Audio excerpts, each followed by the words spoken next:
Ito yung huli namin kagabi. Puyat pa nga ito dahil wala pang tulog. Kaling kami sa Batangas. Wala kami ng amana kami doon. Ito huli namin.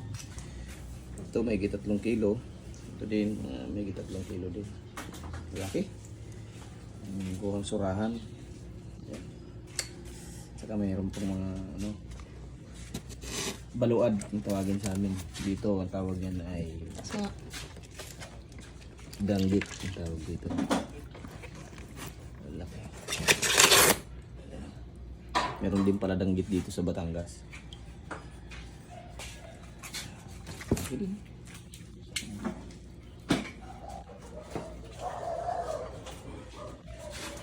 Yan mga langga, ito lang ang kuha namin. Gamutan nyo na. Ito, ano kaya ang masarap na luto nito?